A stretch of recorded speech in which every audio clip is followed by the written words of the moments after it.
on a Saturday night, Frank? It's cold, wasn't it? It was a good looking bloke. You're supposed to be concentrating.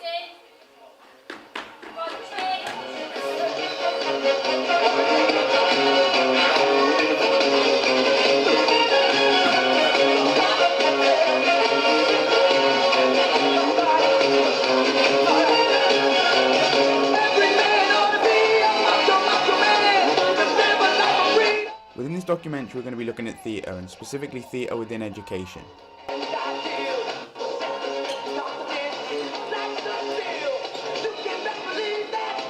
Throughout the years there's been constant reports and statements regarding the funding for arts within schools.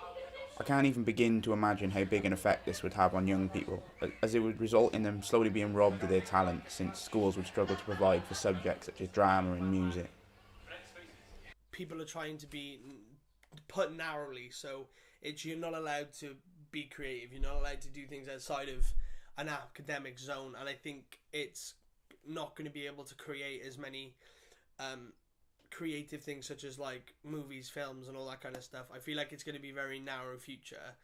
It's sad that it's always the creative things and that they get overlooked, and that like governments aren't realising how important they are to students and communities. So like when we cut like that, we're not just affecting like students, but we're also like affecting the communities that they're within, because we don't have school productions for everyone to come and see anymore, and we don't have events where like we're showcasing like skills and creativity. Back home, we're constantly funding it.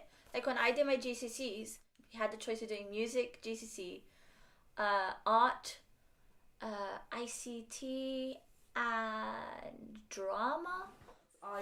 When I was in year 10, I got taken out for a week to revise maths because I failed my first exam, and they had all this money to like take us to these different places and teach us all these lessons, and they were buying us Dominoes every day and all this stuff, but the minute we have an exam for drama and we want to be taken out of a lesson, there's all this stuff like we don't have the money for it, we can't feed them and all this stuff, and trips they can't fund for some odd reason.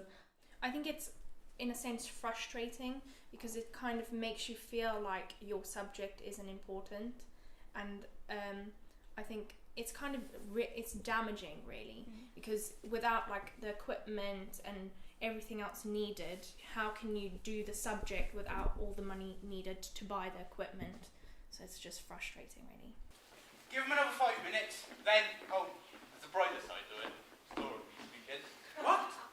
You know, long-running tradition that we should lose it due to lack of players. But Steve and Tommy, yeah.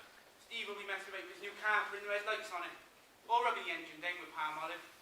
I'll tell you what, it's a fast car he got. It goes like a bomb. But then I suppose it also goes like a bomb and blows his bloody head up. Sick jokes. Thank you. One of my favourite memories from acting was when I was involved in a production of Up and Under, which is a play by John Godber about a failing rugby team. Not only was the entire process enjoyable, but I couldn't have been put with a better group of people. Initially we weren't the obvious people to put together as a group, but throughout the process of rehearsals we all became incredibly close. This is just one of the many highlights of doing theatre. This was also a different type of play for me, as it involved a large amount of physical comedy, which I hadn't really done before this point, so it was nice to explore my range as an actor.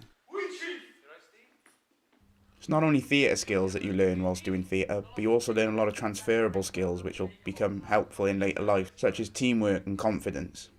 To be very outgoing is one of the skills that I've learned, and to be very confident in myself, and also to take a lot of pride.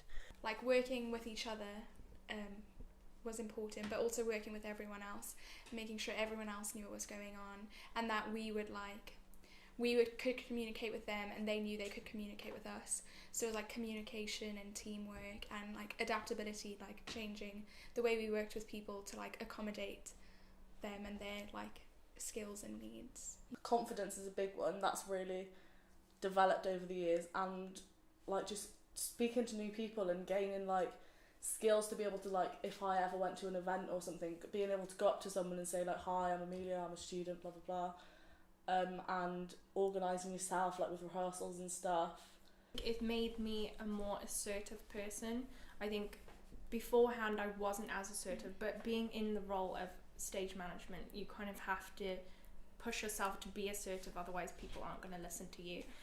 In late 2016, I auditioned for a part in the school production of Back to the 80s, which was a musical set in an American high school. After going through the auditions, I ended up getting a lead part in the play, as well as having a solo in which I had to sing Video Killed the Radio Star. This was massively out of my comfort zone, as I'd never sung in front of such a large amount of people before, or anyone for that fact. So this was all new to me.